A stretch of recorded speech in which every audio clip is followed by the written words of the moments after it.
But he says he got better because of this. No pain. All gone. Some people of medical centers, even during surgery. In Connecticut, Nurse Ann Miner does therapeutic touch on Lisa Brackett to help treat her leukemia. Tremendous heat coming from your heart center. Do you feel it? Yeah, I do. The nurse supposedly feels without touching from 3 or 4 inches away, feels the defective energy pouring out. I can feel where the energy is balanced and where it's not balanced. I can feel where it's intense. I can feel it's depleted. Then she says she channels the healing energy of the universe through her hands to you. There's no scientific proof that this works, but the patient says that doesn't matter. I don't need explanations because I have faith in the process. That's a really wonderful thing when you feel helpless, terrified, when you're given a diagnosis, like I was. It's hard to argue with satisfied patients. But 2 years ago, a 9-year-old girl in Colorado thought that for her 4th grade science project, she'd put therapeutic touch to the test. Today I'm going to test you on how well you can feel the human energy field. Emily Rose's test was simple. She asked practitioners of therapeutic touch to feel the energy from her hand. But first, she had them put their hand through a towel and piece of cardboard so they couldn't see where her hand was. She didn't ask them to heal anything. She just asked the most basic question. Tell me which of your hands you think my hand is over. Left. Again and again, touch therapists failed the test. Left. Amazingly, they kept volunteering to take the test. And even when they failed to do better at picking the correct hand than they would have done flipping a coin, their faith in their skills was not dimmed. Okay. This woman guessed right only 3 times out of 10. How do you think the test went? I think it went very well. Okay, you got 1 right. Sorry. So, were they embarrassed? No, not really. Some thought if you got 4 out of 10, right, they thought you'd pass. And obviously they didn't know their statistics.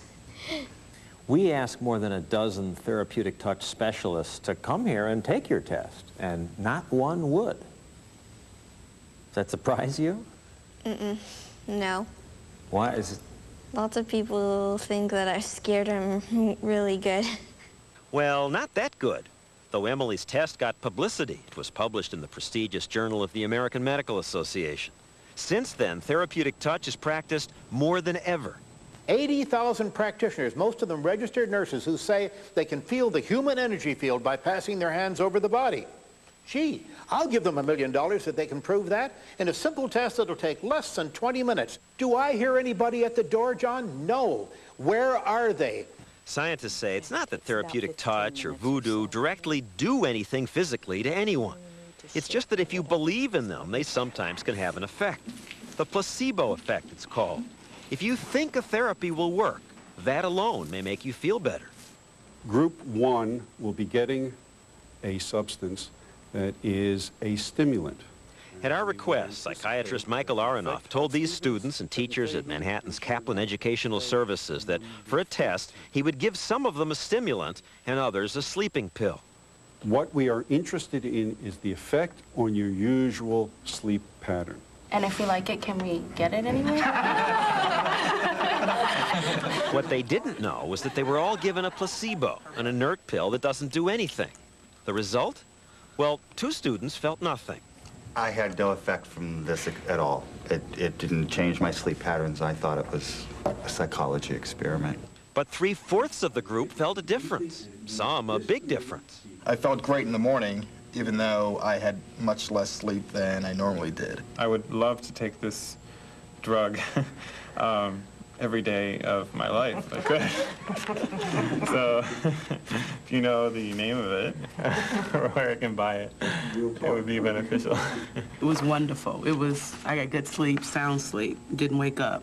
The phone could have been ringing off the hook. I wouldn't have heard it. It was that deep of sleep. Some reported side effects. 30 minutes after I took the pill, I got a little dizzy. Then they learned the truth.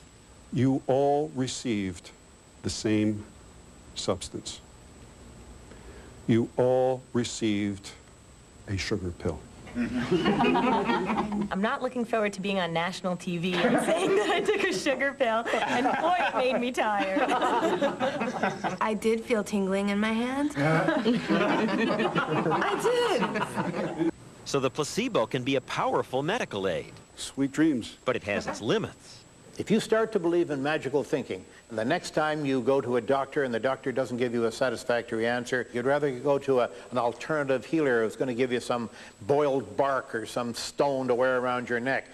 It's a dangerous thing to start on.